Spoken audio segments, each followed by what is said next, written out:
chers amis, grâce à cette vidéo, je viens harmoniser un petit souci qui s'était glissé concernant la vidéo du redressement fiscal de l'IPR.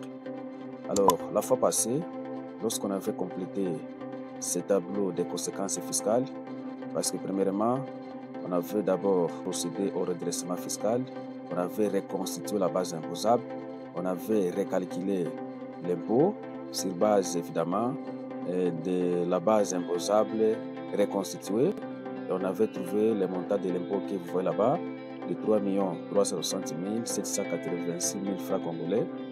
Alors, avec ce montant de l'impôt qu'on avait calculé, on avait constaté en prenant ce montant d'impôt calculé, moins l'impôt que les contribuables avaient payé, on avait constaté, n'est-ce pas, un impôt élidé de 287 470 francs congolais. C'était ça le montant de l'impôt élidé qu'on avait encore appelé, n'est-ce pas, les suppléments d'impôt ou tout simplement du côté du contribuable. Cela a constitué, n'est-ce pas, ce qu'on appelle l'économie d'impôt. Maintenant, au niveau des conséquences fiscales, quel est le montant maintenant que le contribuable doit payer après avoir recalculé sa base imposable ainsi que dégager ce qu'on a appelé l'impôt élidé? Dans le tableau des conséquences fiscales, premièrement, nous devons enregistrer l'impôt élidé correspondant ou encore les suppléments d'impôt. La fois passée, au lieu d'enregistrer les montants de l'impôt élidé, on avait commis une petite erreur. On avait pris les montants de l'impôt qu'on avait calculé. On avait pris les 3 360 786 francs congolais en lieu et place de 287 470 francs congolais. Voilà pourquoi, à travers cette vidéo, on va d'abord corriger cette erreur et il y aura un élément nouveau qu'on va ajouter. Donc, à ce qui concerne les conséquences fiscales, on doit d'abord enregistrer les montants de l'impôt élidé, ou soit les suppléments d'impôt. On doit également ajouter la pénalité d'assiette, n'est-ce pas, de 20%. Cette pénalité, on l'avait calculée sur base de 20% du montant de l'impôt élidé, ok? Mais également, on avait calculé la pénalité de recouvrement de 2% de l'impôt élidé par mois de retard.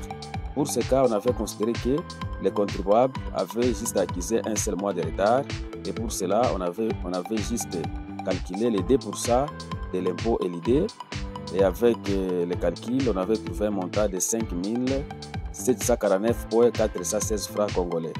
Maintenant, le total sera maintenant la sommation de ces trois montants et ceci nous donne le total à payer pour ces contribuables et ce total doit englober seulement l'impôt élidé plus les deux pénalités.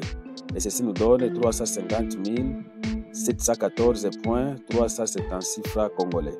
Donc c'est ça, au fait, le montant total que ces contribuables doivent payer auprès de l'administration fiscale. Alors, après avoir effectué le redressement fiscal, l'administration fiscale doit envoyer auprès du contribuable un document fiscal qu'on appelle avis de redressement. Dans l'avis de redressement, l'administration fiscale doit reproduire ce tableau synthétique que vous voyez ici. C'est un tableau récapitulatif d'imposition. Alors, dans ce tableau récapitulatif d'imposition, l'administration fiscale doit indiquer la nature de chaque impôt concerné par le redressement. Si, par exemple, pour nous, on avait 4 ou 3 natures d'impôts, il fallait qu'on puisse enregistrer tous ces impôts dans cette colonne liée à la nature d'imposition. La deuxième colonne doit porter sur les principales. Le principal ici doit tenir compte du montant de l'impôt élidé ou soit des suppléments d'impôt à payer. Après cela, on aura les pénalités. Alors les pénalités ici sont maintenant scindées en deux parties. Donc il y aura 50% des pénalités qui iront dans le trésor public et il y aura 50% des pénalités qui iront dans les comptes de la DGI, de la Direction Générale des Impôts. Voilà pourquoi, si vous prenez la sommation des pénalités qu'on a trouvée avant, on peut revenir un peu. Si vous prenez la sommation de ces deux montants ici, les pénalités, n'est-ce pas, vous trouverez un montant quelconque Et ce montant, si vous le divisez par 2, vous trouverez que, n'est-ce pas, chaque partie aura 31 621,788. Et de l'autre côté, vous trouverez le même montant. Alors, au niveau du total, c'est-à-dire dans les trésors publics, on doit faire entrer les principales, c'est-à-dire les suppléments d'impôts, plus 50% de pénalités. Mais dans les comptes de la DGI, on fera juste enregistrer les 50% de montant de pénalités.